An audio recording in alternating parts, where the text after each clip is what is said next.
Is it recording? Yeah. So we should go ahead and start? Yeah. Are you sure? Kelly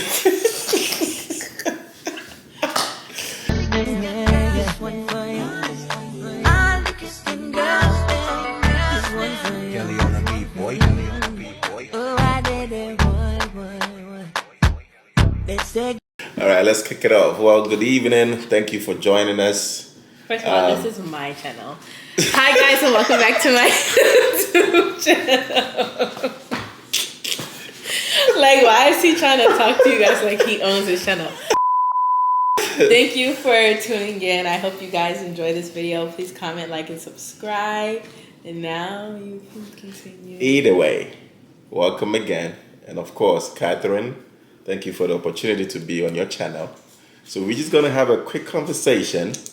But before we start, let's get something out of the way. Catherine, why do people call you high maintenance?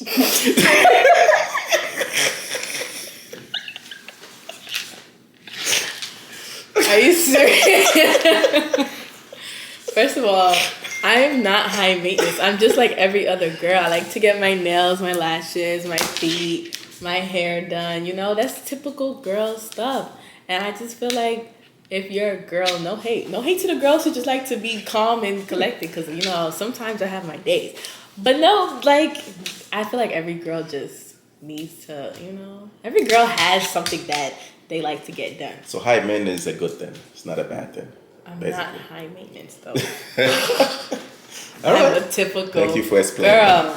But today is going to be a short one. I think we always hear that there is always an issue with the young folks communicating with older folks.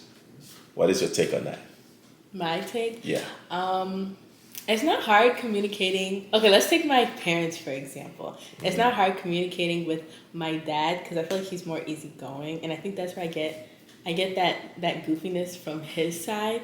But like, say somebody from my mom, she's a bit more strict, so it's hard to really like talk to her and be like, "Mom, da da da da," because she'll be like da da da da da, and just screaming at each other.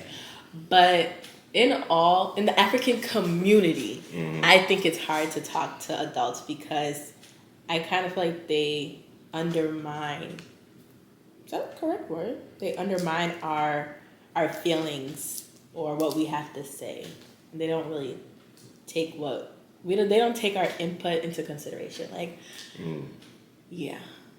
So let's give an example, because sometimes, you know, the African community, especially when the younger folk, you go to your parents and you say, "Oh, I'm stressed," and they're looking at you like, first of all, you're not paying your rent, you're not contributing to the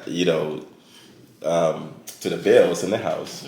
So when the younger folk have that opportunity to actually express the word stress, what are we talking about here? Is there really stress, or what does that mean?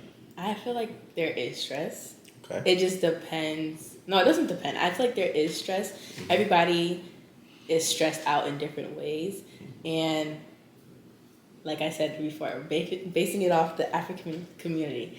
When it comes to stress, I feel like African parents do not believe in stress. Like us, we just cannot be stressed at all. But there's so many things we undergo, like peer pressure. There's a lot of, there's like social media is definitely a common factor because I feel like people are trying to live up to this type of lifestyle that they want to have, but they don't have because other people are putting out on social media that everything is all rainbows and unicorns, when really it's not rainbows and unicorns. So I think that's where a lot of the stress stems from, and everybody has to deal with something in their own way. Everybody's different, male, female, like everybody, even kids can be stressed about something, but yeah. But definitely, if you look at it, there are different generations, right? So there might be interpretation of stress can be different. When an African parent is probably talking about stress, they're talking about in a situation where they couldn't even get any food to eat. They can't, just whatever they think about is not adding up in terms of how are my kids going to eat, and the school fees and paying for rent and all of that. I think I could be wrong, it might stem from that because the interpretation of stress is different from each generation. To me, I call that miscommunication in some way. Because if a young adult is saying they are stressed, they have their own interpretation of stress. So I think when I say I'm stressed, Mm-hmm. I'm stressed about school. Actually, I don't let school stress me, guys. Don't let school stress you, because what is school? But stuff like not having my hair done stresses me out. Of course. School Even when you don't get a out. Starbucks for a day, you are stressed. I'm so stressed. But I like Dunkin' Donuts now. Oh. I do. The past 2 days I've been drinking Dunkin' Donuts. But you can't just give up Starbucks like that. We're talking about stress. Okay. Not Starbucks. Okay.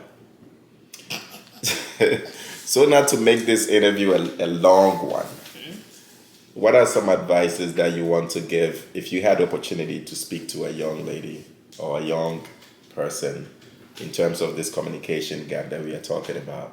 What advice would you give them, and also what advice would you give an older folk or an African parent? Let's start with the African parent. Okay. My advice is listen to your children, because just because you went through all this back in the day, like from like the 60s, doesn't mean listen. And that also stems into parenting. Oh my goodness. But anyway, listen to your children, because if you don't listen to your kids, they're not going to want to come to you. They're going to be sneaky. They're going to lie to you. And then they're going to find themselves in situations that they don't need to find themselves in. And as for children, don't be bad. Be good. Just tell your parents everything. Because even if you do something bad, they're the ones that say authorities or anybody's going to call at the end of the day. Nobody's going to go call your friend Jessica and tell her what happened. No, they're going to call your parents. So just be transparent as much as possible. I know being African is hard. Trust me, I live with African parents. But try and talk to them no matter what. I just really feel like communication. We just need to work on communication with our, what is it? Our Africans. As a whole, we just need to have a seminar on communication. I think we should invite all the African aunties and the dads and everybody and just talk about how to communicate with your African child, and everything will be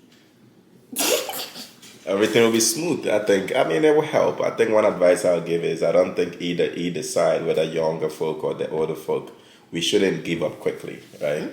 Because sometimes, of course, as soon as you say you are stressed, I think some of the parents might get upset, right? They're like, yes, why are you getting stressed? Yes. You know, so, but of course, I think it opens up room for communication. It opens up a room for us to listen to each other, not just one side. And if you are a younger folk and maybe you approached your parent and maybe, you know, it didn't go well, don't give up. I think that's what I'm saying. Don't give up. I think we need to revisit. Okay, sing it. 'Cause he won't give up on you. There you go. I forgot the rest of The it. same way God does not give up on us, we should make sure we do not give up on each other. You know. So again, like Catherine said, parents, please listen to your children, and the children, please also listen to your parents as well.